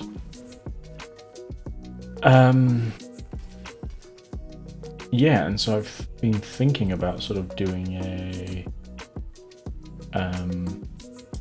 like a bit of a chat with them with regards to their faith, right? And sort of talking from the perspective of like a more seasoned Christian myself, and a sort of fresh Christian, and being like, where do we not line up? What are your expectations? Do I remember having them? Just stuff like that. And then if you're like a new Christian here, that means that they can kind of be like a bit of a proxy for you. So I've been thinking of doing that for a little while.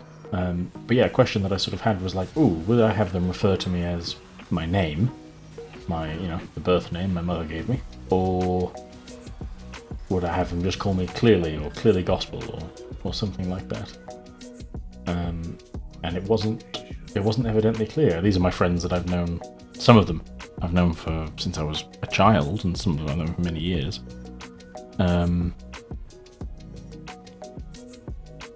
Yeah, I think it would be strange to have them call me Clearly, but I don't know how protective of my identity I have to be. So for now, while it's not really a thought that I've worked through, I'm just going to keep going for it. Keep referring to myself as Clearly Gospel, or Clearly. I am sad that I've not ended up doing the Minecraft run, because you don't get to see my carefully crafted Minecraft skin, which I've spent I spent a great deal of time. I didn't spend a great deal of time on it, but I spent a little bit longer than I'd be pleased to admit building. Yeah. But oh well, it's fine that we are doing TFT. This has honestly been much easier in terms of sort of working out the audio issues that I was having earlier. This has illuminated a lot to me and helped me suss it out, so we're always thankful. I'm surprised how well this build is going, this sort of Noxus Shadow Isles thing, if you're following the game at all. Maybe when we do hit it big, and I've got those millions of subscribers that are coming my way any day now, I'll set up a bit of a Discord and we can game together. This is strange for me. This is not my usual sort of wheelhouse of games. Like I do play a little bit of TFT, and like one of my friends is still very into League, so I'll play that with him occasionally if he's around and I've got time. But yeah, if I ever have games, if I'm in my sort of downtime, I have nothing to do for work, and all the chores are sort of done and the baby's asleep, I'm more of a strategy game kind of man. I am. I enjoy. Exactly, strategy. I think I play a lot of EU4. I play a lot of CK3. That's Europa Universalis 4 and Crusader Kings 3, for those that are outside of the know. And for those that are in the know, you already knew as soon as I said it.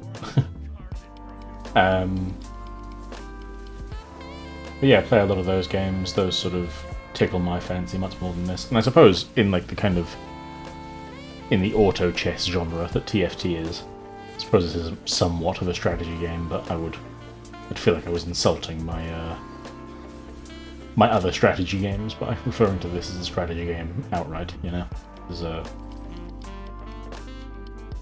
that would feel strange.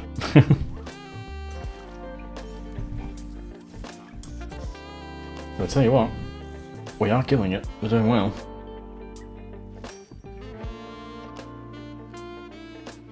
I think, yeah, I might do some in the new year. I might be doing some more sort of trendy things. I might be doing like some tier lists, some things ranked, that kind of stuff. It just seems to go well.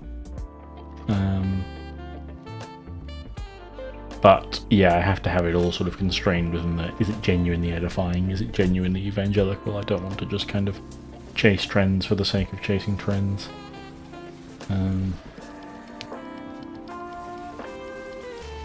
Yes, I'm sure that we can do that. We'd never really sort of struggled with it before. I mean, this is almost sad to admit in of itself. I'm still thinking about the the Z. I'm still thinking about missing that that all too crucial Z on the floor as a child. Wait, am I still? Oh, okay, we're nearly there with the Callisto. Making sure that, yeah, we were still on the track for that, I suppose. Do I want a caretaker? No, I don't. We've got plenty of Noxus guys to be getting on with if I need to buy anyone, I'm sure. Yeah, I've got a Darius waiting in the wings. He needs to go out. I am curious. I mean, if you're still here, chime in. You know, in the comments. Let me know. Are you gamers out there? Is there much of an overlap? I know that most of you, if you're a subscriber here watching this, I know that most of you are male Americans. Although I don't have enough analytics to know your age precisely, like your sort of age range. But yeah, it is a curious one. Like whether or not this will come off well. Let's give you that. Is there anything else I want to give you that gives you omni? Let's go. Let's just go here. That'll be fine.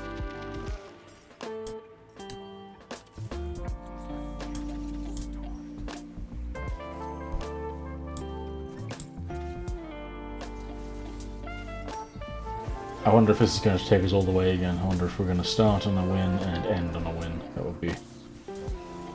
would be good. That would be heartwarming. Good for the soul, you know. But I don't know how likely it is.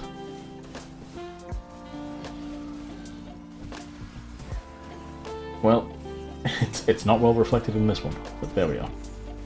Dead.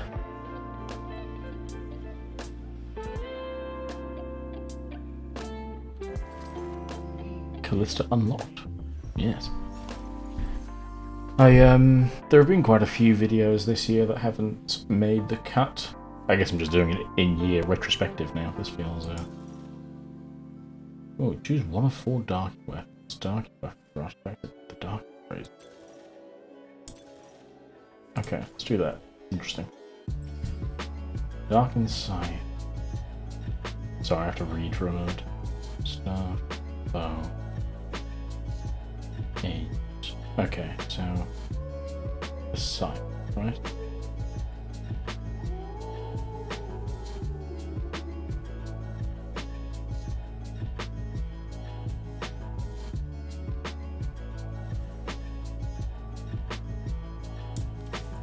I don't know. That was a very interesting sort of set of things, and I feel like I don't know. I just felt totally stunned by that. You can see me. I was just reading, and I got lost.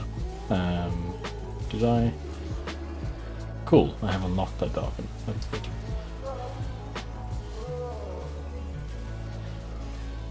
Yes, Briar has that. Sweet. Cool, we've unlocked the other darken. That'll be good, although we haven't unlocked the Zehen one. But we'll get to that when we get to it. God, Singed is an annoying champion. Requires level 8 though. That's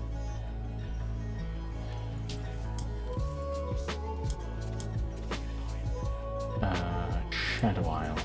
Focus, I think. Not Noxus.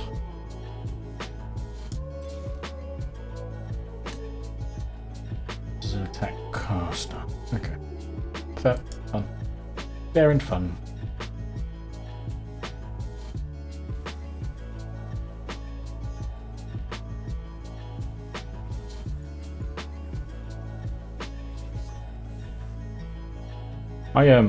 As I illuminated earlier this video, and as I'm certain my voice illuminates all the time, I'm English originally. I'm originally from England. I am still an English citizen, but I just, you know, sort of...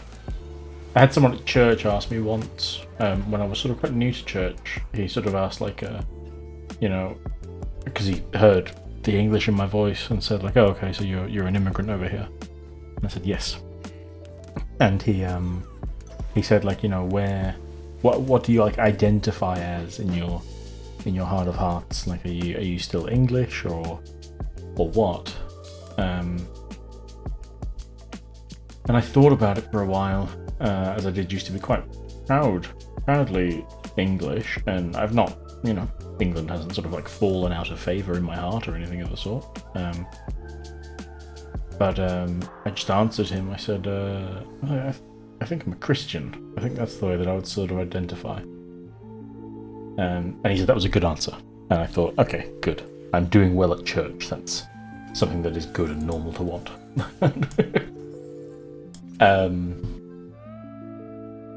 But yes, being English, I've got a great appreciation for roast meats and roast meats around Christmas time. And now that I'm hosting Christmas, I kind of got to have that choice of being like, well, what are we going to have? And, your sort of basic choices are what? You have turkey, you have chicken, you have beef, you have ham, you have like maybe pork in the form of like, like a pork roast, sort of distinguishing that from ham. And you have, what, lamb? And those are the kind of, the basic ones, right? There's not really too much else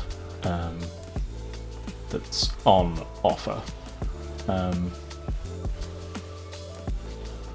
And I sort of realised that so many people have really strong opinions. Like some people hate turkey. They'll say that it's like perpetually dry and they can't stand it and this, that and the other. And I don't know, it made me feel like maybe I'm just spoiled. And my grandparents, for example, were my grandmothers were accomplished cooks. Because I can't remember really sort of ever eating turkey and being like, oh, this is horribly dry. But then also maybe I just drowned it in gravy and couldn't tell. That's also another fair and distinct possibility. But then that's kind of my answer to somebody else. If somebody is saying, ooh, turkey's too dry for Christmas, it's like, yes, that's what the copious amount of gravy is for. Chow down. But yeah, it was on sort of reflecting on being like, what do I want to serve?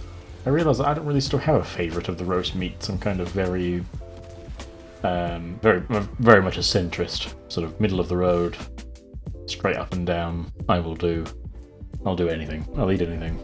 Go for anything. All fine. Not a bother kind of vibe. And so we've ended up with chicken and ham. We're doing like sort of sandwiches rather than a traditional roast dinner. So figured just cold cut of a large ham and a roast chicken, put across rolls, will be good.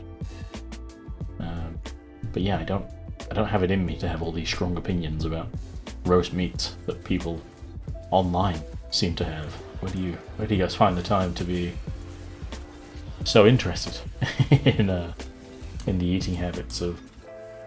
Well, no, I suppose it's their eating habits. That's not fair of me to say, but still, I don't know. Just feels like a lot.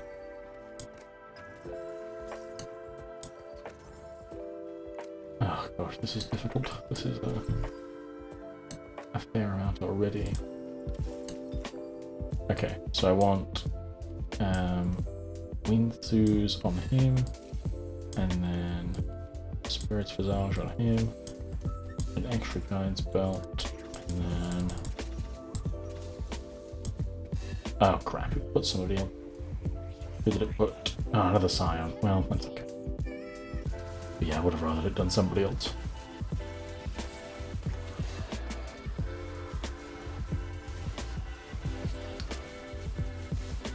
Oh, this is not feeling good, gang. It's feeling quite rough. This guy's already maxed out his Targons, but the Aurelian Soul. Oof. Yeah, this is tough. Blanc, rocks and threat. Wow, we just unlocked a lot.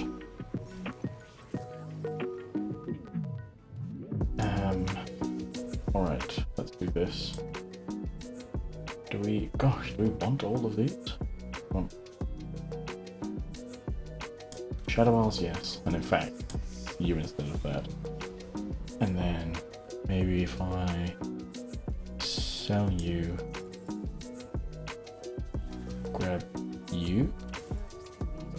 Oh gosh, what? Sell you. only have 2 more slots, right? So that's for 2 more Noxus. So it can't actually really be you. So go away. Alright, we're good. Sort of figured it out. Well, I say that as we're losing. This is growing tough. So for Noxus we have Mel. So I'm going to need to put out an Ambessa soon. And there we go, some Shadow Arts champions, that's good. I guess if we're doing Ambessa and Mel, I don't need you. I don't need you. I don't need you. I do need you.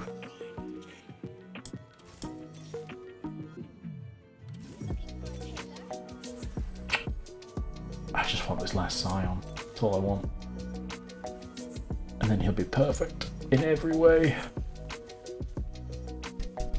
I feel like this is a cool build. I feel like I've opted too poorly, and yet it's just not cooking. I guess it does stack. Hopefully it just keeps stacking and we keep getting better. But I'm not seeing the light at the end of the tunnel, you know?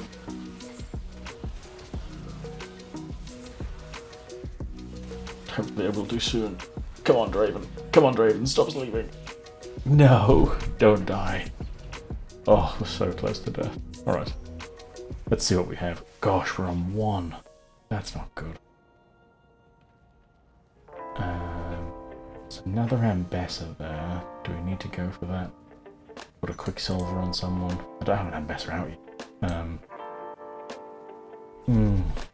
How annoying.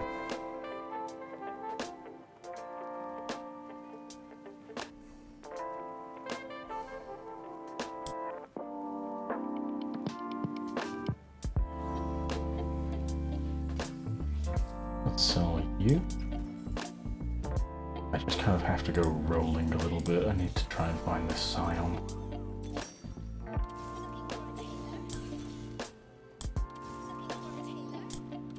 Not who we wanted, exactly.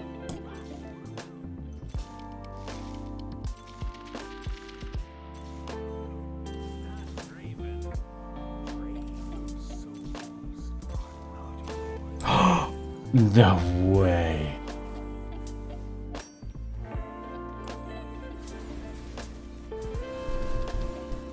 Man, I am annoyed by that, but oh well.